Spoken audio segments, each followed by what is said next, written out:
Las aventuras de Sherlock Holmes y las memorias de Sherlock Holmes, de Arthur Conan Doyle. Las aventuras de Sherlock Holmes, una introducción al genio deductivo. La colección de 12 relatos cortos, publicada originalmente en la revista The Strand Magazine entre 1891 y 1892, es la que popularizó masivamente al detective consultor Sherlock Holmes y a su fiel compañero y narrador, el Dr. John H. Watson, en formato cuentos cortos. A diferencia de las dos primeras novelas, Estudio en Escarlata y El signo de los cuatro, esta obra adopta el formato de relato corto. Esta estructura permite una gran variedad de casos y una presentación más concisa de la brillantez de Holmes. Cada historia es un rompecabezas independiente, lo que contribuyó a su éxito de lectura por entregas. Los protagonistas y la narración. Sherlock Holmes. Se consolida aquí su arquetipo, el genio excéntrico, frío y racional, cuya inteligencia solo se iguala con su dedicación a la lógica y la observación. Watson subraya continuamente la inteligencia fría y precisa de Holmes, viéndolo como una máquina de razonar. Dr. Watson. Su rol es crucial. Como narrador, sirve como la voz de la razón y la sensibilidad humana, contrastando con el desapego de Holmes. Además, su asombro ante las deducciones del detective actúa como un espejo para el lector, haciendo que el proceso deductivo, aunque parezca ridículamente simple cuando es explicado, sea aún más impresionante. Temas centrales y crítica social. Los relatos no son solo enigmas, sino también una ventana a la Inglaterra victoriana de finales del siglo XIX. Justicia social. Muchas de las historias se solidarizan con las injusticias sociales y muestran a Holmes como un agente que busca restaurar un sentido de justicia, a menudo actuando fuera de los límites de la ley formal. El método deductivo. El tema principal es, por supuesto, la aplicación de la ciencia de la deducción. Holmes resuelve casos observando detalles que otros ignoran. Una pizca de barro, una arruga en la ropa, el patrón de las cenizas de tabaco, para luego construir una verdad irrefutable. Su famosa frase implícita es: cuando has eliminado lo imposible, lo que queda, por improbable que sea, debe ser la verdad. El caso más emblemático, Escándalo en Bohemia. El relato que abre la colección es quizá el más significativo. Escándalo en Bohemia. Comentario. Este caso es vital porque introduce a Irene Adler, la única mujer que, según Watson, eclipsa y domina a todo su sexo en la mente de Holmes. Ella es la única persona que logra superarlo, no por deducción, sino por su audacia y rapidez mental, ganándose siempre el título de la mujer, en la mente del detective. Este relato humaniza a Holmes de una manera que pocos otros logran. Conclusión. Las aventuras de Sherlock Holmes no solo es una obra cumbre del género policíaco, sino un entrenamiento para la mente. El lector es constantemente invitado a pensar, sopesar e hilar los acontecimientos, y la satisfacción reside en ver cómo el genio de Baker Street revela una verdad que siempre es más sorprendente de lo que se había imaginado. Gracias por escuchar. Este es el comentario del texto. Ahora y sin más preámbulos, las aventuras del querido Sherlock Holmes. Primer cuento. Escándalo en Bohemia. Primera parte. Para Sherlock Holmes, ella siempre es la mujer. Rara vez le oí mencionarla con otro nombre. A sus ojos, ella eclipsa y supera a todo su sexo. No es que él sintiera algo parecido al amor por Irene Adler. Todas las emociones, y esa en particular, resultaban aborrecibles para su mente fría y precisa, pero admirablemente equilibrada. Él era, a mi entender, la máquina más perfecta para razonar y observar que jamás ha visto el mundo. Pero como amante se encontraba a sí mismo en una situación engañosa. Nunca hablaba de tiernas pasiones, salvo con burla y desdén. Era algo admirable para el observador, excelente para retirar el velo que cubre los motivos y acciones del hombre. Pero para el razonador experto, admitir tales intrusiones en su propio temperamento delicado y bien ajustado era introducir un factor de distracción que tal vez podría poner en duda todos los resultados de su mente. Una mota de polvo en un instrumento de precisión o una grieta en una de sus potentes lentes no resultarían más perturbadoras que una emoción fuerte en una naturaleza como la suya. Y aún así, solo una mujer existió para él, y esa mujer fue la difunta Irene Adler, de dudoso y cuestionable recuerdo. Poco había visto yo a Holmes últimamente.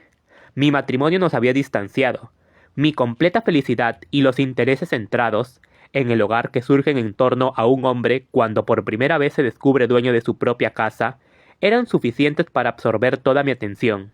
Mientras Holmes, reacio a toda forma de vida social por su alma bohemia, permanecía en nuestro alojamiento de Baker Street, enterrado entre sus viejos libros y alternando una semana de cocaína con otra de ambición, la somnolencia de la droga y la feroz energía de su naturaleza entusiasta lo mantenía seco. Poco había visto yo a Holmes últimamente. Mi matrimonio nos había distanciado. Mi completa felicidad y los intereses centrados en el hogar que surgen en torno a un hombre cuando por primera vez se descubre dueño de su propia casa eran suficientes para absorber toda mi atención. Mientras Holmes, reacio a toda forma de vida social por su alma bohemia, permanecía en nuestro alojamiento de Baker Street, enterrado entre sus viejos libros y alternando una semana de cocaína con otra de ambición, la somnolencia de la droga y la feroz energía de su naturaleza entusiasta, seguía sintiéndose profundamente atraído por el estudio del crimen y empleaba sus inmensas facultades y extraordinarios poderes de observación en seguir las pistas y aclarar esos misterios que la policía había abandonado por no haber esperanza.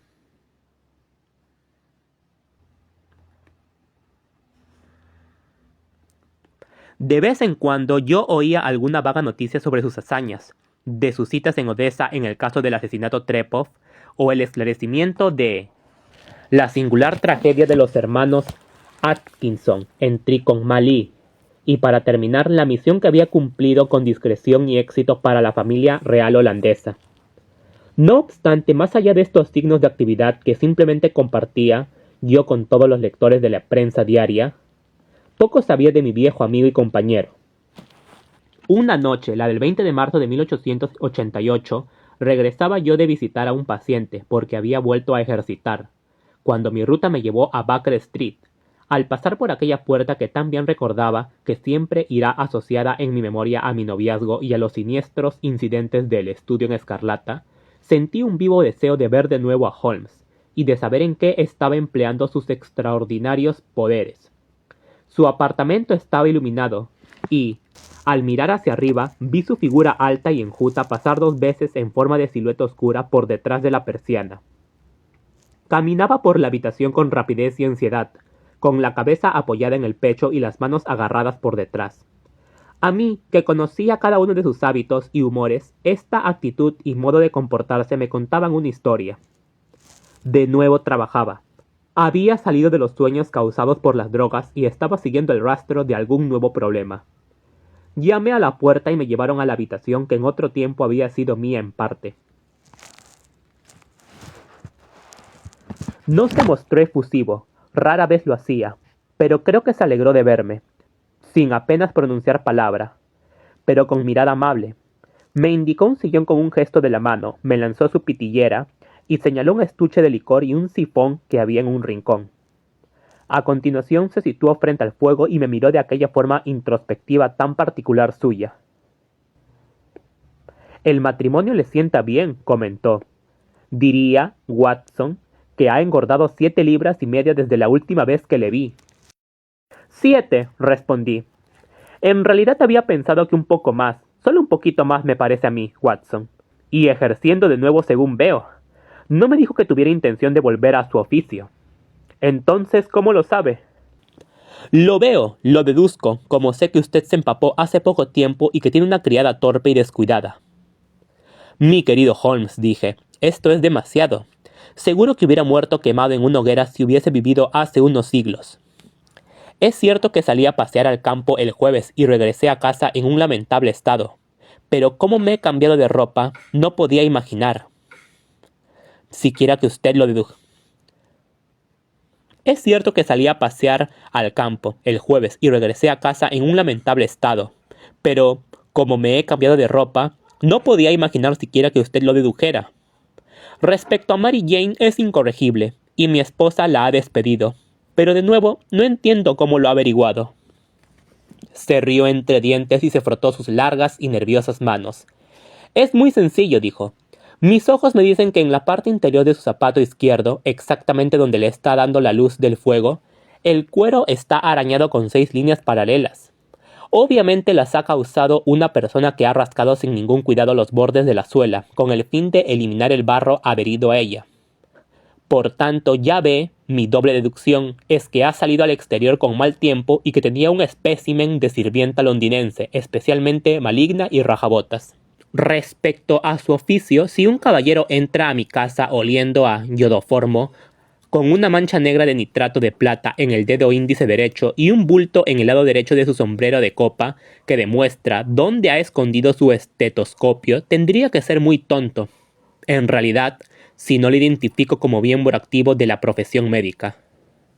No pude evitar reírme ante la facilidad con la que había explicado su proceso de deducción. Cuando escucho sus razonamientos, comenté, todo me parece tan ridículamente simple que da la impresión de que podría hacerlo yo mismo, aunque me deja desconcertado con cada una de las demostraciones de su discurrir hasta que me explica el proceso. Y aún así creo que mis ojos ven tanto como los suyos. Por supuesto, respondió mientras encendía un cigarro y se dejaba caer en un sillón. Usted ve pero no observa, esa es la diferencia. Por ejemplo, ¿ha visto muy a menudo los escalones que suben hasta la entrada de esta habitación? Muy a menudo, sí. ¿Cuántas veces? Bueno, cientos de veces. ¿Cuántos escalones hay entonces? ¿Cuántos? Pues no lo sé. Efectivamente, no ha observado, y sin embargo ha visto. Eso es lo que quiero decir. Bueno, yo sé que hay 17 escalones porque los he visto y los he observado. Por cierto, ya que demuestra interés por estos pequeños problemas y ya que ha sido tan amable de escribir una o dos de mis insignificantes experiencias, tal vez le interese. Me alcanzó una carta escrita en papel grueso de color rosa que se encontraba abierta sobre la mesa. Vino con el último correo, dijo. Léala en voz alta. La carta no llevaba fecha, ni ninguna firma ni dirección, decía. Le visitará esta noche a las 8:15 un caballero que desea consultarle sobre un asunto de máxima gravedad. Los recientes servicios prestados a casas reales europeas han demostrado que usted, una persona a la que se pueden confiar asuntos cuya importancia no es posible exagerar. Referencias suyas de todas partes hemos recibido. Esté en su habitación a esa hora y no se tome como una ofensa si su visitante lleva una máscara. Realmente es muy misterioso, comenté. ¿Qué imagina usted que significa? No tengo información todavía. Es un grave error teorizar antes de tener datos. Sin querer uno empieza a dar un giro a los hechos para adaptarlos a las teorías en vez de adaptar las teorías a los hechos. Pero de la carta en sí, ¿qué deduce usted de ella? Examiné con atención la escritura y el papel en el que estaba escrita. El hombre que la escribió es, presumiblemente, una persona adinerada, comenté, esforzándome por imitar el proceso de mi compañero. No se puede comprar este papel por menos de media corona el paquete. Es especialmente fuerte y rígido. Peculiar, esa es la palabra, dijo Holmes. No es papel inglés, mírelo hacia la luz. Así lo hice y vi una E mayúscula con una G minúscula, una P y una G mayúscula con una T minúscula, entrelazadas en la textura del papel. ¿Le dice algo eso?, preguntó Holmes. El nombre del fabricante sin duda, o su monograma más bien. Nada de eso. La G con la T minúscula quieren decir Gesellschaft. Gesellschaft, palabra alemana que significa compañía. Es una contracción habitual como nuestra Co. P, por supuesto, quiere decir Papier. Ahora vamos con la EC. Echemos un vistazo a nuestro Continental Gazeter. Cogió un pesado volumen marrón de la estantería. Eglonitz, aquí está, Egria. Se encuentra en un país de habla alemana, en Bohemia, no muy lejos de Karlsbad, conocido por ser el escenario de la muerte de Wallenstein y por sus numerosas fábricas de vidrio y papel. ¡Ajá! Joven. ¿Qué me dice de esto? Sus ojos brillaban y soltó una gran nube azul triunfante de su cigarro. El papel se fabricó en Bohemia, dije yo. Exactamente. Y el hombre que escribió la nota es alemán. Fíjese en la construcción tan peculiar de la oración. Referencias suyas de todas partes hemos recibido. No podría haberle escrito un francés o un ruso. Solo los alemanes son así de desconsiderados con los verbos. Por tanto, únicamente queda descubrir lo que desea este alemán que escribe en papel de Bohemia y prefiere llevar una máscara para no mostrar su rostro. Y aquí llega, si no me equivoco, para resolver todas nuestras dudas. Mientras hablaba, llegaron el ruido de cascos de caballos y ruedas que chirriaban contra el bordillo, seguido de un brusco tirón de campanilla. «Dos por el ruido», dijo. «Sí», continuó asomándose a la ventana, «una preciosa berlina y un par de bellezas. 150 guineas cada una. Por lo menos hay dinero en este caso, Watson, si no hay nada más». «Creo que sería mejor que me fuera, Holmes». «De ninguna manera, doctor. Quédese donde está. Necesito a mi Boswell, y esto promete ser interesante. Sería una pena que se lo perdiera. Pero su cliente, no se preocupe por él. Puede que yo necesite su ayuda, y tal vez él también. Aquí llega. Siéntese en ese sillón, doctor, y preste máxima atención». Unos pasos lentos y pesados que se habían oído subiendo las escaleras y en el pasillo se detuvieron al instante al otro lado de la puerta. A continuación sonó un golpe fuerte y autoritario. «¡Adelante!», dijo Holmes.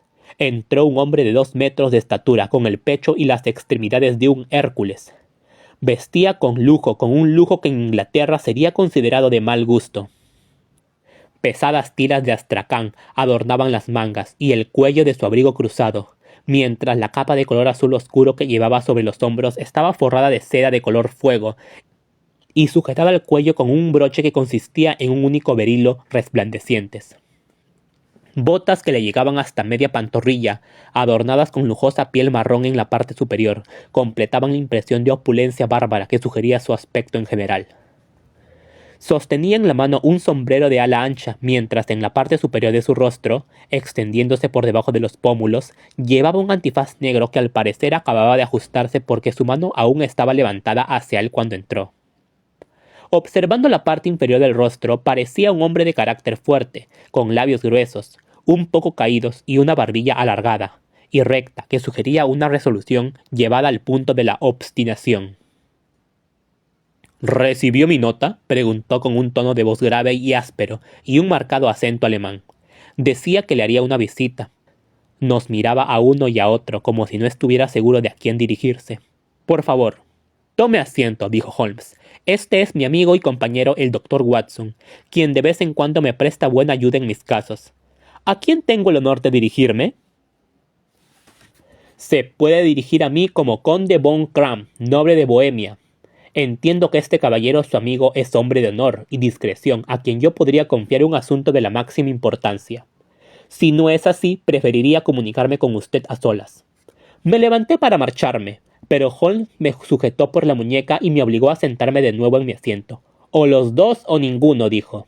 «Usted puede hablar de lo que desee contarme a mí delante de este caballero». El conde se encogió de hombros. «Entonces debo empezar», dijo, «por pedirles a ambos discreción absoluta durante 2 años. Al cabo de ese tiempo el asunto ya no tendrá importancia. Por el momento no exagero al decir que el asunto es de tal envergadura que podría influir en la historia de Europa». «Se lo prometo», dijo Holmes. «Y yo». «Perdonen por esta máscara», continuó el extraño visitante. «La augusta persona que me envía no desea que su agente sea conocido. Y debo confesar que el título que les acabo de anunciar no es el mío exactamente». «Soy consciente de ello», dijo Holmes secamente. «Las circunstancias son muy delicadas y se ha de tomar todo tipo de precauciones para aplacar lo que podría ser un inmenso escándalo en el que se vería comprometida una de las familias reinantes de Europa. Hablando claro, el asunto implica a la gran casa de Ornstein, reyes hereditarios de Bohemia». «También me he dado cuenta de eso», murmuró Holmes, acomodándose en su sillón y cerrándose los ojos. Nuestro visitante miró con aparente sorpresa a la figura lánguida, recostada de aquel hombre al que habían descrito como el razonador más incisivo y el agente más enérgico de Europa. Holmes volvió a abrir los ojos lentamente y miró con impaciencia a su gigantesco cliente. «Si su majestad condescendiese a exponer su caso», comentó, «estaría en mejor situación para ayudarle». El hombre se levantó de un salto de la silla y empezó a andar por la habitación, de un lado para otro, en un estado de incontrolable agitación.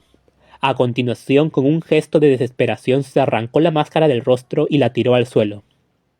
«Tiene razón», exclamó, «soy el rey. ¿Por qué lo iba a ocultar? ¿Eso por qué? Murmuró Holmes. Aún no había hablado su majestad y yo ya era consciente de que me estaba dirigiendo a Wilhelm Gottsreich Sigismund von Ormstein, gran duque de Kassel-Felstein y rey hereditario de Bohemia. Pero usted lo comprende, dijo nuestro extraño visitante, sentándose de nuevo y pasándose la mano por su frente blanca y despejada. Usted comprenderá que no estoy acostumbrado a hacer negocios personalmente. No obstante, el asunto es tan delicado que no podía confiárselo a ningún agente sin ponerme en sus manos. He venido de incógnito desde Praga con el fin de consultarle a usted. Entonces os ruego que me consultéis, dijo Holmes, cerrando los ojos una vez más. Resumiendo los hechos, son así. Hace unos 5 años, durante una larga visita a Varsovia, conocí a la famosa aventurera Irene Adler. El nombre sin duda le resultará familiar. Por favor, búsquela en mi índice, doctor, murmuró Holmes, sin abrir los ojos. A lo largo de los años, mi amigo había adoptado un sistema de listas de casos con todos los extractos que se referían a personas y a cosas, de modo que resultaba difícil nombrar un tema o a una persona sobre los que no pudieran dar una información al instante. En este caso encontré la biografía entre la de un rabino hebreo y la de un comandante del Estado Mayor que había escrito una monografía sobre los peces de las profundidades marinas. Permítame ver, dijo Holmes. Nacida en Nueva Jersey en el año 1858. Contralto. La Scala. Prima donna de la Ópera Imperial de Varsovia. Sí, retirada de los escenarios de la ópera. ¡Ajá! Vive en Londres. Vaya. Según entiendo, su majestad se enredó con esta joven. Escribió algunas cartas comprometedoras y ahora desea que le devuelva esas cartas. Exactamente, pero ¿cómo? ¿Hubo matrimonio secreto? No. ¿Documentos legales o certificados? Ninguno. Entonces no os comprendo, majestad.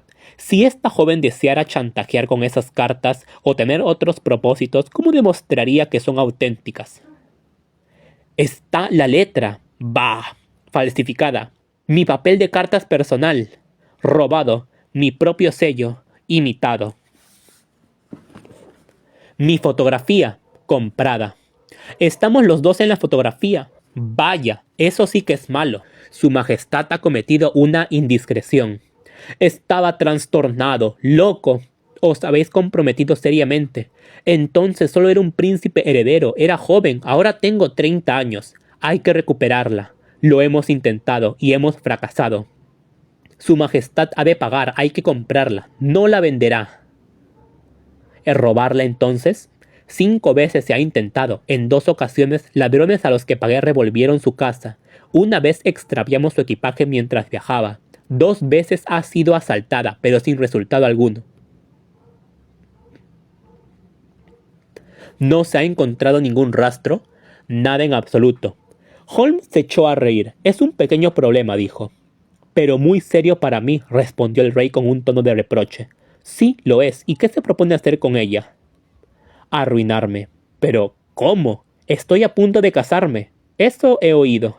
Con Clotilde Lothman von Saxe-Meiningen, segunda hija del rey de Escandinavia. Tal vez conozca los estrictos principios de su familia.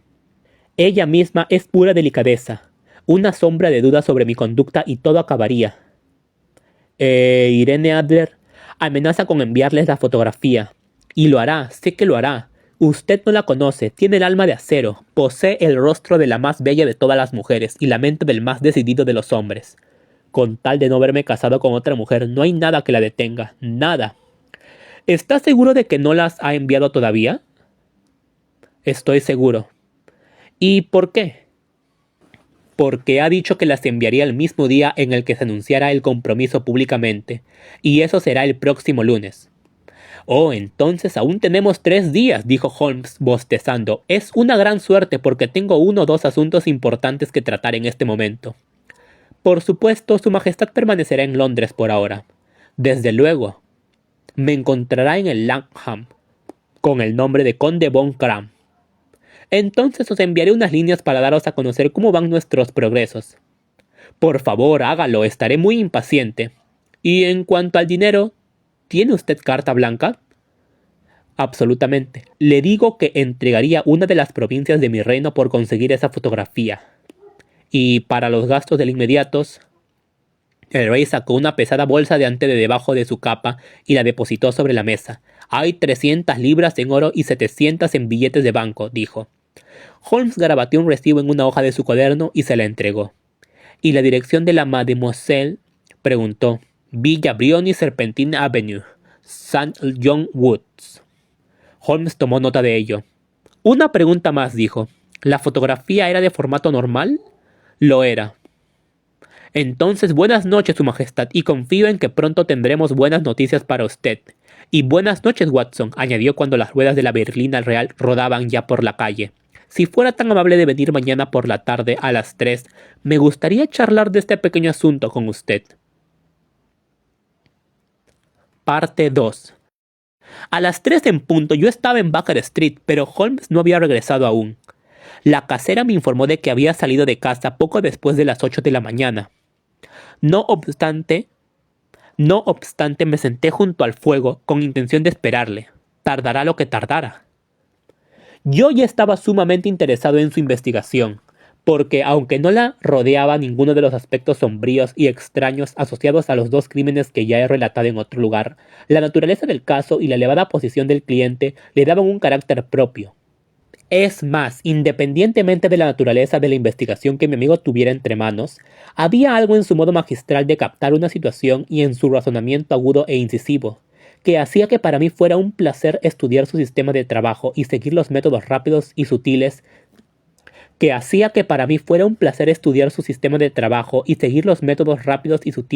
con los que desenredaba los misterios más inextricables.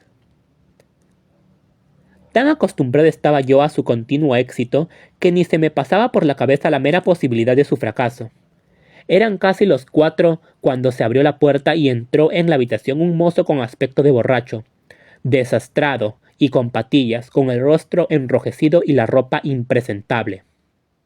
Acostumbrado como estaba yo a la asombrosa capacidad de mi amigo para disfrazarse, tuve que mirarlo 3 veces para asegurarme de que era él. Desapareció en su habitación, después de saludar con la cabeza, y salió 5 minutos después vestido con un traje de tíwit y con el aspecto respetable de siempre.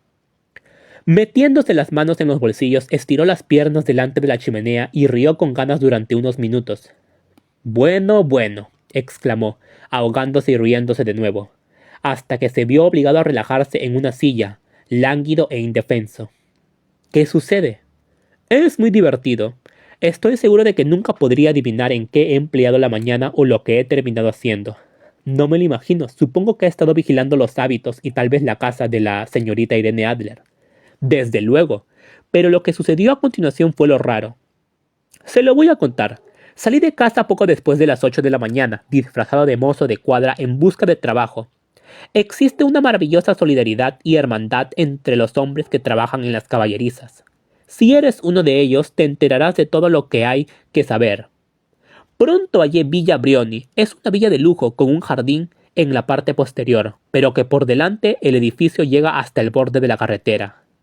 Tiene 2 plantas, cerraduras, chup en la puerta, un gran salón en la parte derecha, bien amueblado con grandes ventanas que llegan casi hasta el suelo, y esos ridículos pestillos ingleses que podrían abrir hasta un niño. Detrás no había nada digno de mención, a excepción de que se puede llegar a la ventana del pasillo desde la parte superior de la cochera. Di una vuelta alrededor de la casa y examiné con atención desde todos los puntos de vista, pero no advertí nada interesante. Detrás no había nada digno de mención, a excepción de que se puede llegar a la ventana del pasillo desde la parte superior de la cochera. Di una vuelta alrededor de la casa y examiné con atención desde todos los puntos de vista, pero no advertí nada interesante. Di una vuelta alrededor de la casa y examiné con atención desde todos los puntos de vista, pero no advertí nada interesante. A continuación holgazaneé por la calle y descubrí, tal como esperaba, que había unos establos en un callejón, al que daba el muro del jardín. Eché una mano a los mozos de cuadra que estaban cepillando a los caballos y recibí a cambio 2 peniques, un vaso de cerveza y 2 cargas de picadura de tabaco. Y tanta información como pude desear sobre la señorita Adler.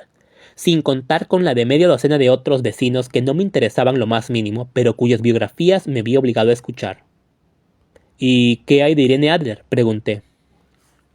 Oh, trae de cabeza a todos los hombres de la zona. Ella es lo más exquisito que existe bajo un sombrero en este planeta.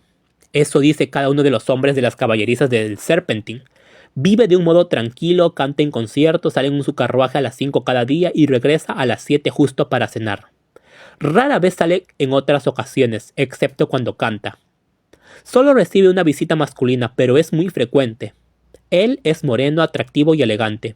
Sus visitas son una vez al día, a veces dos. Su nombre es Godfrey Norton, del Inner Temple. Observé las ventajas de tener de confidente a un cochero.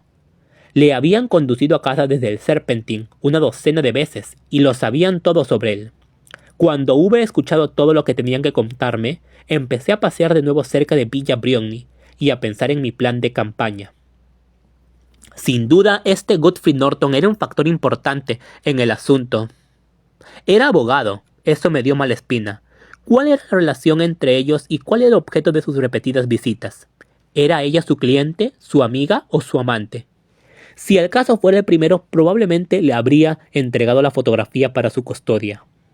Si el caso era el último, sería menos probable. De esta cuestión dependía que yo continuara mi trabajo en Villa Briony o dirigiera mi atención a los aposentos del caballero en el Temple. Era un asunto delicado y ampliaba el campo de mis investigaciones. Temo que le esté aburriendo con los detalles, pero tengo que hacerle ver mis pequeñas dificultades para que comprenda la situación. Le sigo atentamente, respondí.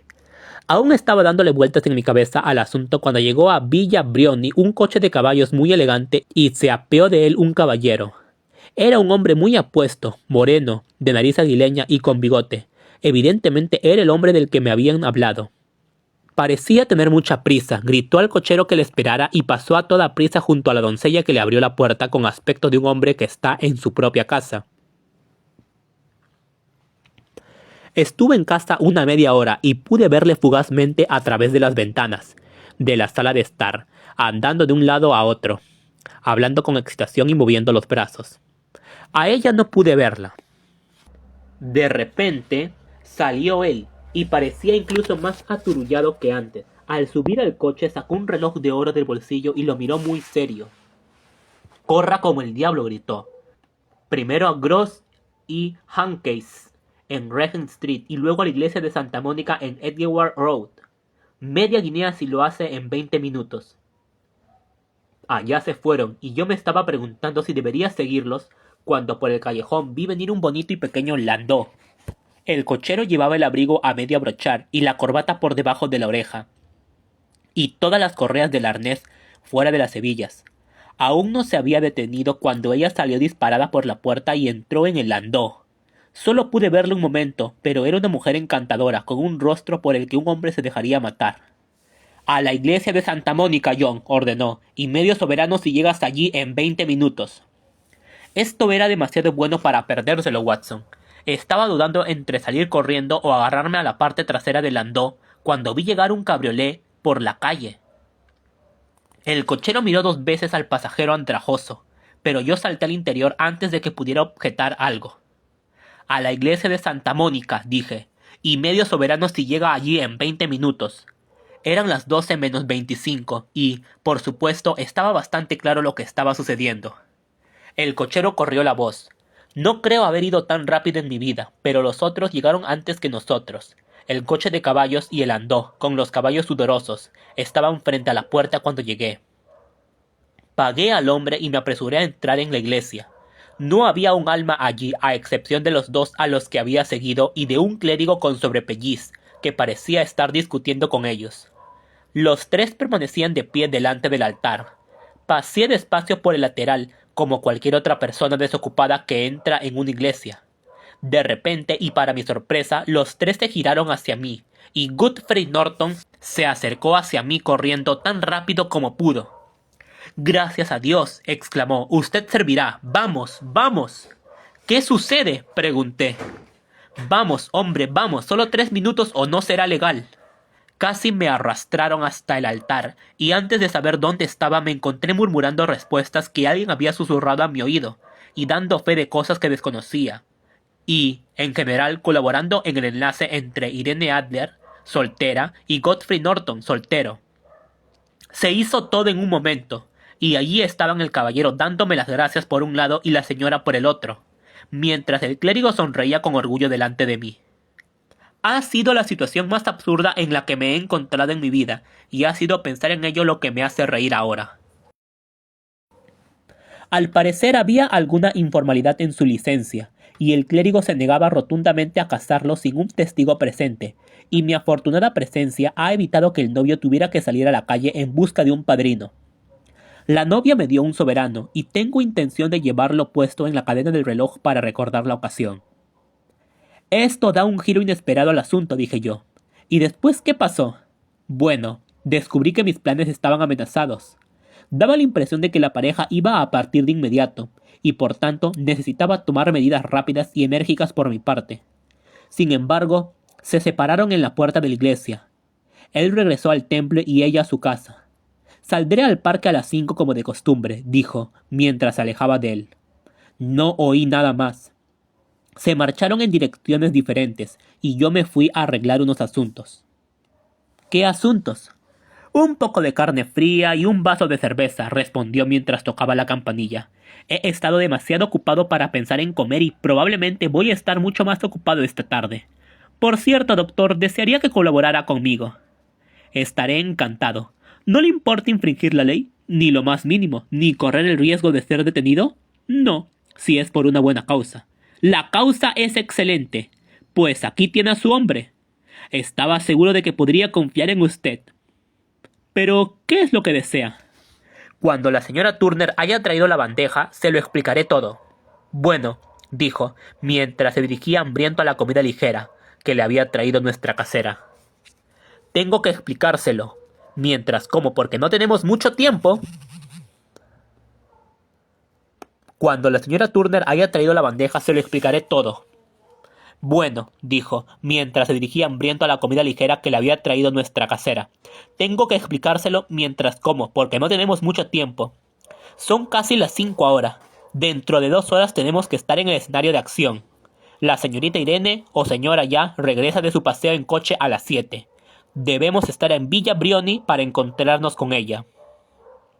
¿Y después qué? Eso debe dejármelo a mí. Ya he dispuesto lo que tiene que ocurrir. Solo hay un punto en el que debo insistir. Usted no debe interferir, pase lo que pase. ¿Comprende? ¿Debo ser neutral? No debe hacer nada. Probablemente se producirá alguna situación un poco desagradable. No intervenga. Terminarán conduciéndome al interior de la casa. 4 o 5 minutos más tarde se abrirá la ventana de la sala de estar. Usted se colocará cerca de esa ventana abierta. Sí. Tiene que observarme. Yo estaré visible para usted.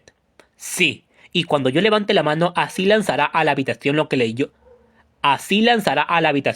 yo le voy a dar. Y al mismo tiempo gritará que hay fuego. ¿Me sigue? Perfectamente.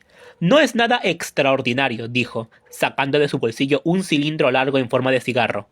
Es un cohete de humo ordinario de los que usan los fontaneros, con una tapa en cada extremo para que prenda solo. Su misión es esa. Cuando usted grite que hay fuego, unas cuantas personas lo repetirán.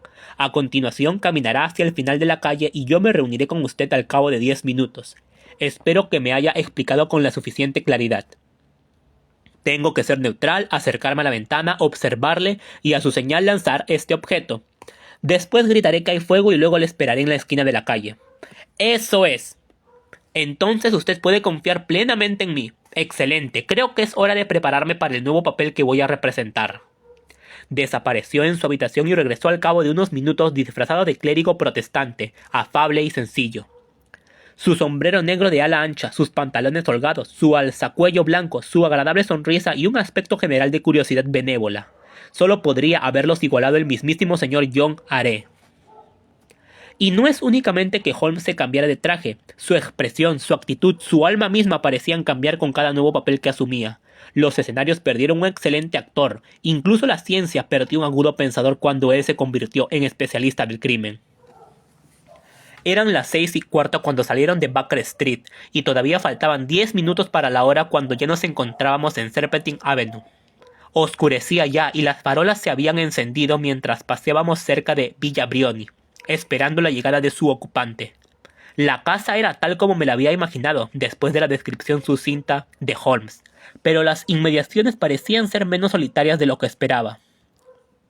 Por el contrario, para ser una calle pequeña, de un vecindario tranquilo, estaba muy animado. Había un grupo de hombres desaliñados fumando y riendo en una esquina. Un afilador con su rueda, dos guardias flirteando con una niñera y varios jóvenes bien vestidos que paseaban arriba y abajo con los cigarros en la boca. «Ya ve», comentó Holmes, mientras caminábamos por delante de la casa. Este matrimonio facilita las cosas. La fotografía se convierte en un arma de doble filo ahora. Lo más probable es que ella sea tan reacia ahora que el señor Godfrey Norton la vea como nuestro cliente a que llega a los ojos de su querida princesa. Ahora la cuestión es, ¿dónde vamos a encontrar la fotografía? Eso, ¿dónde? Resulta poco probable que ella la lleve encima. Es de formato normal, demasiado grande para ocultarla con facilidad en el vestido de una mujer. Ella sabe que el rey es capaz de hacer que la asalten y la busquen. Ya lo han intentado 2 veces. Por tanto, deducimos que no la lleva encima. Entonces, ¿dónde? ¿Su banquero o su abogado? Existe esa doble posibilidad, pero me inclino a pensar que ninguno de los dos. Las mujeres son reservadas por naturaleza y les gusta crear sus propios secretos. ¿Por qué la pondría en manos de otra persona? Ella podría confiar en su propia custodia, pero no sabría decir qué influencias indirectas o políticas podrían afectar a un hombre de negocios. Además, recuerde que está decidida a utilizarla dentro de unos días. Debe tenerla a mano. Tiene que estar en su casa. Pero han entrado a robar 2 veces. Bah, no sabían cómo buscar. ¿Pero cómo buscará usted? No buscaré. Entonces, conseguiré que me lo indique. Pero ella se negará. No será capaz de hacerlo. Pero oigo el ruido de unas ruedas. Es su carruaje. Ahora cumpla mis órdenes al pie de la letra. Mientras hablaba, el destello de las luces de un carruaje asomó por la curva de la avenida. Era un pequeño landó elegante que traqueteó hasta la puerta de Villa Brioni. En cuanto se detuvo, uno de los holgazanes de la esquina corrió apresuradamente a abrir la puerta con la esperanza de conseguir un penique. Pero recibió un codazo de otro holgazán que se había precipitado con la misma intención. Se entabló una feroz pelea, aumentó con la intervención de los 2 guardas que se pusieron de parte de uno de los holgazanes, y con la del afilador, que defendía con el mismo ardor al otro bando. Alguien recibió un golpe, y en un instante la dama se apeó del carruaje y se encontró en el centro del pequeño grupo de enardecidos combatientes, quienes se golpeaban salvajemente con puños y palos. Holmes se precipitó hacia ellos para proteger a la dama. Pero al llegar a ella, él dio un grito y se desplomó en el suelo, con la sangre corriéndole por la cara. Ante la caída, los guardias salieron corriendo en una dirección y los holgazanes en otra, mientras un pequeño grupo de personas bien vestidas que habían estado observando la reyerta sin tomar parte en ella, se agruparon para ayudar a la dama y asistir al hombre herido. Irene Adler, como seguiré llamándola, se había apresurado a subir los escalones, pero se quedó parada en lo más alto con su espléndida figura perfilada contra las luces de la entrada, mirando hacia la calle. ¿Está mal herido ese pobre caballero?, preguntó. «Está muerto», exclamaron varias voces. «No, no, aún está vivo», gritó otra voz, «pero morirá antes de poder llegar a un hospital». «Ha sido muy valiente», dijo una mujer. «Le habrían robado el monedero a la señora si no hubiera sido por él. Era una banda y de las peores, también». «Oh, ahora respira». «No puede quedarse tendido en la calle. ¿Podemos meterlo en su casa, señora?» «Por supuesto, llévenlo a la sala de estar. Hay un sofá muy cómodo». «Por aquí, por favor». Lenta y solemnemente le metieron en Villa Brioni y le tumbaron en la sala principal, mientras yo aún observaba el proceso desde mi puesto cerca de la ventana. Había encendido las lámparas, pero no habían corrido las cortinas, así que podía ver a Holmes tumbado en el sofá. En ese momento yo no sabía si él sentía remordimientos por el papel que estaba interpretando, pero sé que nunca me había sentido tan avergonzado de mí mismo, en toda mi vida, como cuando vi a la hermosa criatura contra la que yo estaba conspirando, y observaba la gracia y amabilidad con las que atendía al herido.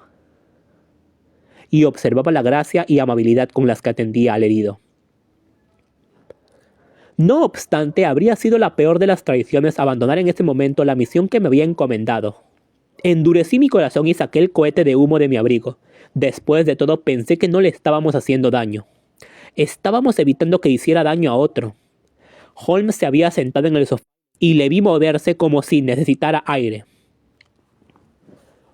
Una doncella se apresuró a abrir la ventana. En ese mismo instante le vi levantar la mano y ante la señal lancé el cohete hacia la sala al tiempo que gritaba ¡fuego! ¡Fuego! Tan pronto como la palabra salió de mi boca, toda la multitud de espectadores, bien vestidos y mal vestidos, caballeros, mozos de cuadra y criadas, se unieron en un grito general de ¡fuego! ¡Fuego! Densas nubes de humo se extendían en volutas por la habitación y salían por la ventana. Vi fugazmente figuras que corrían y un momento después oí la voz de Holmes asegurando que se trataba de una falsa alarma. Deslizándome entre la multitud que gritaba, conseguí llegar a la esquina de la calle, y a los 10 minutos me alegró descubrir el brazo de mi amigo sobre el mío, y me sentí aliviado al alejarme de la escena del alboroto. Él caminó deprisa y en silencio durante unos minutos hasta que llegamos a una de las tranquilas calles que van hacia Edgeware Road. «Lo hizo usted muy bien, doctor», comentó. «No podía haber salido mejor. Todo va bien». «¿Tiene la fotografía?» «Sé dónde está». «¿Y cómo lo descubrió?» «Ella me lo indicó, como ya le dije a usted que haría». «Sigo a oscuras». «No deseo convertirlo en un misterio», dijo él riéndose. «El asunto era muy sencillo. Por supuesto, usted se dio cuenta de que todos los de la calle eran cómplices. Estaban contratados para esta tarde». «Me lo figuraba». Cuando empezó la trifulca yo tenía un poco de pintura roja en la palma de la mano. Eché a correr, me caí, me di unas palmadas en la cara y me convertí en un espectáculo patético. Es un viejo truco. También eso pude desentrañarlo. Entonces me llevaron al interior. Ella tenía que permitirme entrar. ¿Qué otra cosa podía hacer? Y a su sala de estar, que es la habitación de la que sospechaba.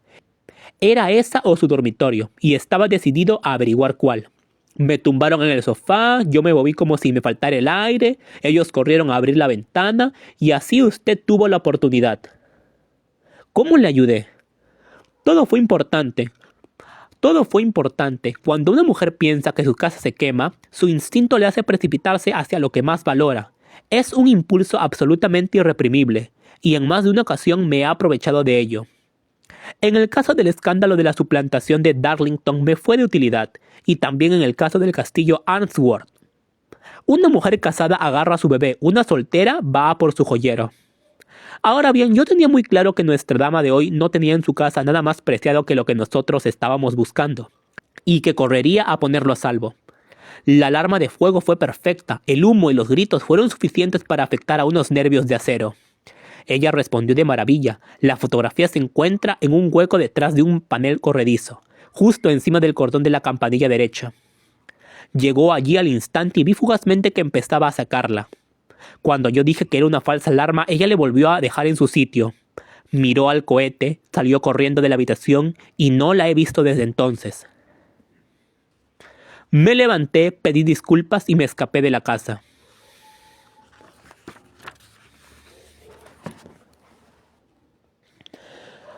Dudé en intentar apoderarme de ella en ese momento, pero había entrado el cochero y me observaba de cerca, así que me pareció más seguro esperar. Precipitarse demasiado podría echarlo todo a perder. ¿Y ahora?, pregunté. Nuestra búsqueda ha terminado prácticamente. Mañana iré a visitarla con el rey y con usted. Si quiere venir con nosotros, nos mostrarán la sala de estar para esperar a la señora. Pero es probable que cuando llegue ella, no nos encuentre ni a nosotros ni a la fotografía.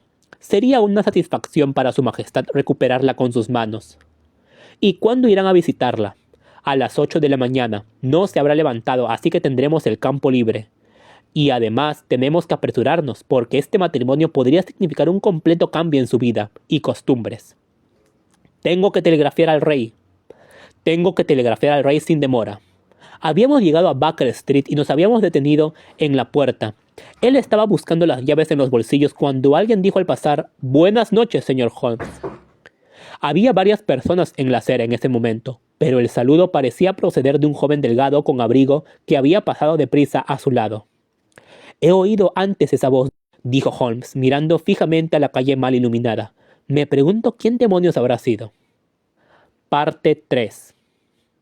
Dormí en Baker Street aquella noche y estábamos dedicados a nuestras tostadas y café por la mañana cuando el rey entró precipitadamente en la habitación. «¿Es cierto que la ha conseguido?», exclamó agarrando a Sherlock Holmes por los hombros y mirándole con impaciencia. «Aún no». «¿Pero hay esperanza?» «Hay esperanza». «Pues vamos».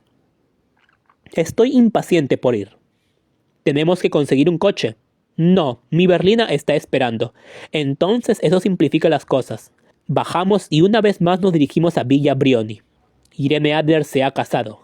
¿Casado? ¿Cuándo? Ayer. ¿Pero con quién? Con un abogado inglés llamado Norton. Pero no es posible que le ame. Espero que sí, que le ame. ¿Por qué lo espera? Porque eso le ahorraría a su majestad el temor a futuras molestias. Si la dama ama a su marido, no ama a su majestad. Si ella no ama a su majestad, no hay razón para desear interferir en los planes de su majestad. Es cierto, y sin embargo... Bueno, ojalá hubiera sido de mi condición. ¿Qué reina habría sido? De nuevo guardó silencio y no se rompió hasta detenernos, en Serpentine Avenue. La puerta de Villa Brioni estaba abierta y una señora mayor estaba de pie en la escalera. Nos observó con mirada sardónica, mientras nos apeábamos de la berlina. El señor Holmes, supongo, dijo. Yo soy Sherlock Holmes, contestó mi compañero, con una mirada inquisitiva y algo sobresaltada. Por supuesto, mi señora me dijo que era muy probable que viniera. Se marchó esta mañana con su marido en el tren de las 5:15 que sale de Charing Cross hacia el continente. ¿Qué? Sherlock Holmes retrocedió tambaleándose y se puso blanco por la desazón y la sorpresa. ¿Quiere decir que se ha marchado de Inglaterra? Para nunca volver. ¿Y los papeles? Preguntó el rey con voz ronca. Todo se ha perdido. Ya lo veremos, dijo Holmes, abriéndose paso ante la sirvienta y entrando precipitadamente en la sala de estar, seguido del rey y de mí. El mobiliario estaba esparcido en todas direcciones, las estanterías desmontadas y los cajones abiertos como si la cama los hubiera vaciado con mucha prisa antes de huir. Holmes corrió hacia el cordón de la campanilla, arrancó una tablilla corredera y metiendo la mano sacó una fotografía y una carta. La fotografía era de la propia Irene Adler, vestida con traje de noche. La carta estaba sobrescrita: al Sherlock Holmes, dejar aquí hasta que sea reclamada. Mi amigo la rasgó para abrirla, y los tres leímos a la vez. Estaba fechada a medianoche del día anterior, y decía lo siguiente. Estimado señor Sherlock Holmes, lo cierto es que lo hizo usted muy bien, me engañó por completo, hasta después de oír la alarma de fuego no tuve la menor sospecha. Pero después, cuando me di cuenta de que me había traicionado a mí misma, empecé a pensar. Ya me habían avisado sobre usted hace meses, me habían dicho que si el rey contrataba a un agente, sin duda sería a usted. Me habían dado su dirección. No obstante, aún así, consiguió que yo le revelara lo que usted quería saber. Incluso después de sospechar, me resultaba difícil pensar mal de un anciano clérigo simpático y amable. Pero como usted sabe, también yo soy actriz con experiencia. El atuendo masculino no es nuevo para mí. Con frecuencia me aprovecho de la libertad que ofrece. Ordené a John el cochero que le vigilara, corrí al piso de arriba, me puse mi ropa de paseo, como yo la llamo, y bajé justo cuando usted salía. Le seguí hasta su puerta y así me aseguré de que yo era realmente objeto de interés para el famoso Sherlock Holmes. A continuación, y de modo poco prudente, le deseé buenas noches y me dirigí a Temple a ver a mi marido. Ambos sabíamos que el mejor recurso era la huida, cuando se es perseguido por tan formidable antagonista. Así que encontrará el nido vacío cuando me visite por la mañana. Respecto a la fotografía, su cliente puede descansar tranquilo. Amo y soy amada por un hombre mejor que él. El rey puede hacer lo que desee sin que se lo impida a alguien a quien ha tratado mal y con crueldad. La conservo únicamente para protegerme a mí misma y conservar un arma que siempre me mantendrá a salvo de cualquier medida que él pudiera tomar en el futuro. Dejo una fotografía que tal vez le interese a él. Le saluda, estimado señor Sherlock Holmes, muy atentamente, Irene Norton, née Adler. ¡Qué mujer! ¡Pero qué mujer! Exclamó el rey de Bohemia, cuando los tres terminamos de leer esa epístola. ¿No le dije lo rápida y decidida que era? ¿No hubiera sido una reina admirable? ¿No es una pena que no sea de mi clase? Por lo que he visto de la dama, parece de hecho encontrarse a un nivel muy diferente de su majestad, dijo Holmes con frialdad. Lamento no haber sido capaz de llevar el asunto de su majestad a una conclusión con más éxito. Al contrario, mi estimado señor, exclamó el rey, nada podría haber terminado con más éxito. Sé que su palabra es inviolable. La fotografía está tan segura como si se hubiese quemado. Me alegra que diga eso, su majestad. Tengo una inmensa deuda con usted. Dígame, por favor, ¿de qué modo puedo recompensarle? Este anillo... Se sacó de su dedo un anillo de esmeraldas en forma de serpiente y lo sujetó en la palma de su mano. Su Majestad posee algo que para mí sería mucho más valioso, dijo Holmes. Tiene más que decírmelo. Esta fotografía. El rey le miró asombrado. ¿La fotografía de Irene? Exclamó. Desde luego, si es lo que desea. Se lo agradezco a su majestad. Entonces ya no hay nada más que hacer en este caso. Tengo el honor de desearos un buen día. Se inclinó, se dio la vuelta sin observar la mano que el rey le había tendido y se marchó conmigo a su apartamento. Así fue como se evitó un gran escándalo que amenazaba con afectar al reino de Bohemia y cómo los mejores planes de Sherlock Holmes se vieron derrotados por el ingenio de una mujer. Él solía bromear sobre la inteligencia de las mujeres, pero no le he oído decir nada últimamente. Y cuando habla de Irene Adler o cuando menciona sus fotografías, siempre se dirige a ella con el honorífico título de La Mujer. Gracias por escuchar. Si te ha gustado, sígueme y deja tu comentario. Gracias. Esto es Letras y Lentes.